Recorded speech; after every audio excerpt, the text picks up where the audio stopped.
2월 17일 왜 제네바가 평화의 수도라고 불리는지 알아봐요.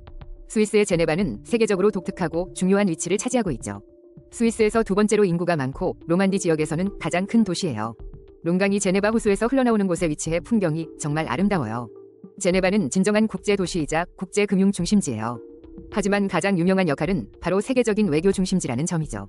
그래서 평화의 수도라는 별명을 얻게 된 거예요. 전 세계에서 가장 많은 국제기구들이 이곳에 모여 있어요.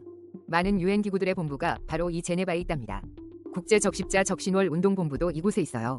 제네바 협약이 체결된 것은 정말 중요한 순간이었죠. 이 협약은 전쟁 시 인도적 대우의 기준을 정했어요. 제1차 세계대전 후 제네바는 국제연맹의 본부이기도 했어요. 이는 세계 평화와 협력을 위한 초기 시도였죠. 제네바는 뉴욕, 스트라스부르와 같은 도시들과 특별한 점이 있어요. 국가가 아닌데도 중요한 국제기구들을 유치하고 있다는 거죠. 이는 제네바의 중립성과 세계적 대의에 대한 헌신을 보여줘요. 외교 허브로서의 역할은 오늘날 우리 세계를 계속 형성하고 있어요. 제네바는 진정 평화와 국제 협력의 등대와 같아요. 오늘의 역사였습니다. 내일 또 만나요. 안녕하세요. 역사 애호가 여러분. 2월 17일에 무슨 일이 있었는지 아세요? 미국 역사상 중요한 순간으로 시간 여행을 떠나볼까요? 오늘은 필라델피아의 힘들었던 시기를 기억해봅니다. 1682년 윌리엄 펜이 세운 필라델피아는 한때 미국 최대 도시였죠. 미국 식민지의 심장이자 자유의 상징이었어요. 이 도시는 제1차, 제2차 대륙회의를 개최했죠. 여기서 건국의 아버지들이 1776년 독립을 선언했어요. 하지만 전략적 중요성 때문에 독립전쟁 중 주요 목표가 되었죠. 1777년 9월 영국군은 필라델피아 전역을 시작했어요. 그들의 목표는 분명했어요. 식민지 수도를 점령하는 것. 그리고 1777년 9월 26일 그들은 성공했죠. 강력한 영국군은 9개월 동안 필라델피아를 점령했어요. 도시 주민들에게는 큰 고난의 시기였죠. 대륙회의는 피난해야 했고 전쟁의 심각성을 보여주었어요. 이 점령은 신생 미국의 결의를 시험했어요. 조지 워싱턴 휘하의 대륙군은 벨리포지에서 혹독한 겨울을 견뎠어요. 1778년 6월 18일 영국군은 마침내 필라델피아에서 철수했어요. 이는 미국이 수도를 되찾는 전환점이었죠. 필라델피아는 그 유산을 이어가며 미국의 첫 수도 역할도 했어요.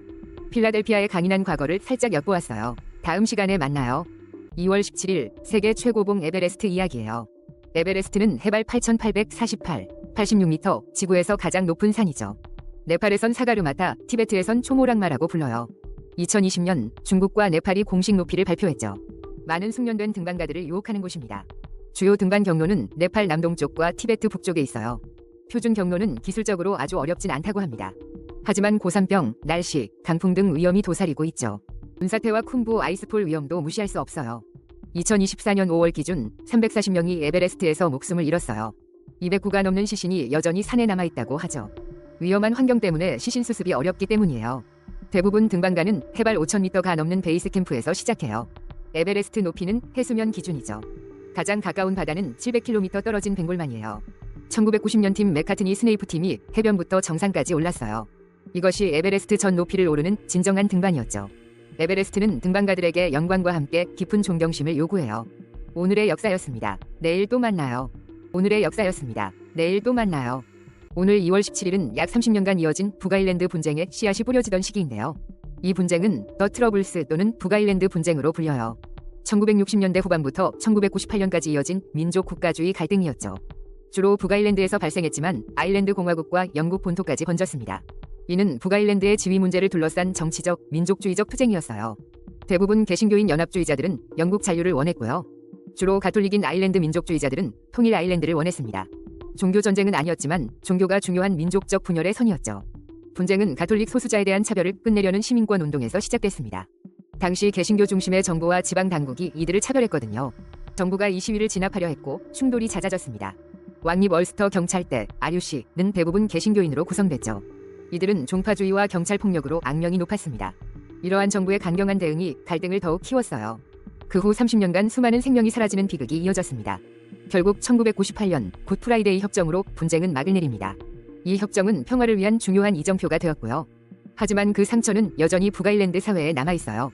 오늘 이 이야기를 통해 역사의 교훈을 생각해보는 건 어떨까요? 오늘의 역사였습니다. 내일 또 만나요. 1905년 1월 22일 러시아에서 평화로운 노동자 행렬이 시작됐어요. 그들은 겨울 궁전으로 행진하며 니콜라이 2세에게 탄원서를 전달하려 했죠. 하지만 피해 일요일로 알려진 이날은 러시아를 영원히 바꿔놓았답니다. 수년간 농민들은 지주와 중봉건적 환경 속에서 고통받았어요. 노동자들도 열악한 환경과 도시 실업 증가에 시달렸고요. 러일 전쟁의 막대한 손실은 광범위한 불만을 더 키웠죠. 게오르기 가폰 신부의 주도로 노동자들은 혁명이 아닌 개혁을 원했어요.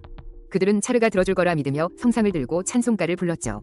하지만 궁전에 다가가자 경비병들이 경고 없이 발포했어요. 충격적인 학살로 수백 명이 죽거나 다쳤죠. 이 잔혹한 탄압 행위는 1905년 러시아 혁명을 촉발했어요. 파업과 시위가 제국 전역으로 들불처럼 번졌답니다. 6월에는 전함 포템킨의 수병들이 극적인 반란을 일으켰어요. 10월에는 철도 파업이 총파업으로 확대되었고요. 노동자들은 저항을 조직하기 위해 소비에트라는 평의회를 만들었죠.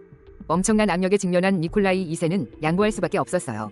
그는 입법기관인 국가두마를 설립하고 권리를 부여했죠. 이는 1906년 러시아 최초의 입헌군 주제로 이어졌답니다. 나중에 약화되었지만 1905년 혁명은 중요한 전조였어요. 1917년에 더 큰 격변의 길을 닦았죠. 정말 대단한 이야기죠. 2월 17일, 오늘은 미국 역사에서 중요한 날이에요. 미국 최초의 평화로운 정권 교체가 이뤄진 날이죠. 1800년, 미국은 치열한 대통령 선거로 몸살을 앓고 있었어요. 연방당 현직 대통령 존 애덤스가 부통령 토머스 제퍼슨과 맞붙었죠. 1796년 선거의 재대결이었는데 당시 애덤스가 간신히 승리했었어요. 그때는 2등이 부통령이 돼서 애덤스와 제퍼슨이 함께 일했었죠. 1800년에는 양당 모두 공식적으로 러닝메이트를 지명했어요. 제퍼슨은 에런 버와 애덤스는 찰스 코츠워스 핑크니와 출마했죠. 제퍼슨이 이끄는 민주공화당은 정치적 재편을 목표로 했고 연방당은 정권을 유지하고 정책을 이어가길 바랐어요. 선거는 결과가 서서히 나오면서 치열하게 진행되었죠. 결국 제퍼슨이 애덤스를 꺾고 중요한 변화를 만들었어요. 이것은 현직 대통령이 재선에 실패한 첫 사례였어요. 더 중요한 건 미국 역사상 첫 평화로운 정권 교체였다는 점이죠. 흔히 1800년 혁명이라 불리는 이 사건은 중요한 선례를 세웠어요. 폭력이나 혼란 없이 권력이 바뀔 수 있음을 보여줬죠. 이 평화로운 전환은 미국 민주주의를 확고히 했어요. 민주공화당의 지도력이 시작되는 시대를 열었고요. 정치적 미래를 개척하던 젊은 국가에게 정말 놀라운 업적이었죠. 오늘의 역사는 여기까지예요. 내일 또 만나요. 여러분, 2월 17일에 무슨 일이 있었는지 아세요? 바로 북방 십자군 전쟁의 중요한 순간이 있었던 날이죠. 이 전쟁은 발트해 주변 이교도들을 기독교화하기 위한 것이었어요. 12세기부터 여러 게르만 왕국이 참여한 캠페인이었죠. 특히 리보니아와 프로이센 십자군이 유명해요. 때로는 영토 확장이나 자원 통제가 목적이기도 했답니다. 교황 알렉산데르 3세는 1171년 십자군 칙령을 발표했어요. 에스토니아인들을 상대로 한 전쟁을 공식 십자군으로 승인했죠. 하지만 모든 전쟁이 십자군으로 불린 건 아니었어요. 스칸디나비아 기독교인들의 핀란드 침공은 나중에 명령되었죠. 19세기의 낭만주의 민족주의 역사가들이 십자군이라 불렀습니다. 이건 역사를 해석하는 방식이 시대에 따라 달라짐을 보여줘요. 북방 십자군은 단순한 정복 전쟁이 아니었어요. 종교적, 정치적, 경제적 동기가 복합적으로 얽혀 있었죠. 발트해 지역의 문화와 지형을 영구적으로 변화시켰답니다. 오늘날까지 그 영향은 남아 지역 정체성에 기여하고 있어요. 종교적 열정과 세속적 야망이 어떻게 역사를 만들었는지 보여주는 예시죠. 흥미로운 이야기죠. 역사는 늘 새로운 관점을 제공해요. 오늘의 역사를 통해 과거를 이해하는 시간을 가졌습니다. 오늘의 역사였습니다. 내일 또 만나요. 오늘 2월 18일 남아프리카에서 큰 전쟁이 벌어졌던 걸 아세요? 바로 제2차 보어 전쟁인데요. 영국과 두 보어 공화국 간의 싸움이었죠. 영국의 지역 영향력, 특히 금 때문에 갈등이 시작됐어요. 비트바테르스란트 골드러시로 많은 영국인들이 남아프리카 공화국으로 몰려왔죠. 이주민들은 투표하려면 14년 거주해야 하는 엄격한 규칙에 직면했어요. 영국 당국에 항의했지만 블룸폰테인 회의에서 협상이 결렬됐어요. 1899년 10월 영국은 1만 명의 병력을 보내며 긴장을 고조시켰죠. 전쟁은 3단계로 나뉘어 진행됐고 각 단계마다 난관이 있었어요. 첫 단계에서 보어인들은 영국 영토로 선제 공격을 감행했어요. 레이디 스미스, 마페킹, 킴벌리의 영국 수비대를 포위했죠. 보어인들은 스톤버그, 마게르스폰테인, 콜렌소, 스피온콥에서 큰 승리를 거뒀어요. 하지만 곧 영국의 전세가 극적으로 바뀌기 시작했어요. 레드버스 브러 장군이 로버츠 경과 키치너 경으로 교체됐죠. 그들은 18만 명에 달하는 대규모 원정군을 이끌었어요. 이 부대는 포위된 도시들을 구하고 보어 공화국을 침공했어요. 압도적인 병력의 보어인들은 정면 대결을 피했죠. 그 덕분에 영국은 두 공화국을 모두 점령할 수 있었어요. 전쟁의 결말은 남아프리카의 권력에 큰 변화를 가져왔어요. 정치 지형을 재편하고 수년 후 남아프리카 연방 탄생으로 이어졌죠. 오늘 역사의 흥미로운 이야기였네요. 내일 또 만나요. 1187년 2월 18일 새로운 제국이 선포됐어요. 오랜 비잔틴 지배 후 불가리아의 힘이 부활한 거죠. 수세기 동안 제1차 불가리아 제국은 발칸반도를 지배했어요. 슬라브 문화에 영향을 준 키릴 문자를 개발하기도 했죠. 하지만 11세기경 비잔틴 제국에 흡수됐어요. 불가리아는 한 세기 넘게 외세의 지배를 견뎌야 했죠. 그러나 불가리아 귀족들 사이에서는 불만이 고조되고 있었어요. 페터루와 아센 두 형제가 대규모 반란을 이끌었죠. 처음에는 세금 분쟁으로 시작된 봉기였어요. 하지만 곧 완전한 독립운동으로 발전했어요. 비잔틴군은 반란을 진압하기 위해 고군분투했죠. 페터루와 아센은 많은 도시와 지역을 해방시켰어요.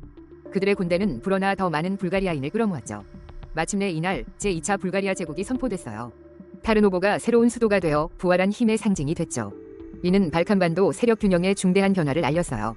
제2제국은 황금기를 누리며 영향력을 확장했어요.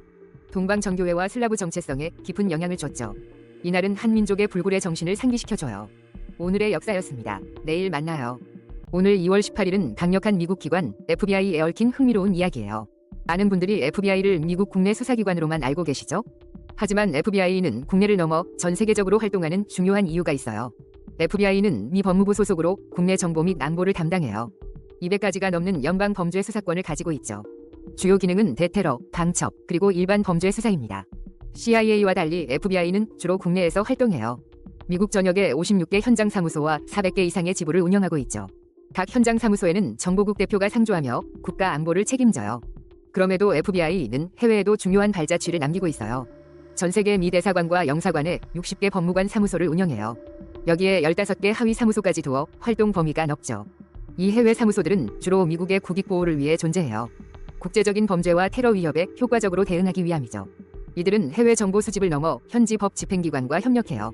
이는 국경을 넘나드는 복잡한 사건 해결에 필수적이죠. 결국 FBI의 국제적 존재는 미국 안보의 연장선상에 있어요. 그들의 활동은 국내외 위협으로부터 미국을 보호하는 데 중요하죠. 단순한 국내 수사기관이 아닌 글로벌 안보의 핵심 플레이어인 셈이에요. 오늘의 역사, FBI의 숨겨진 국제적 역할 이야기였습니다. 내일 또 만나요.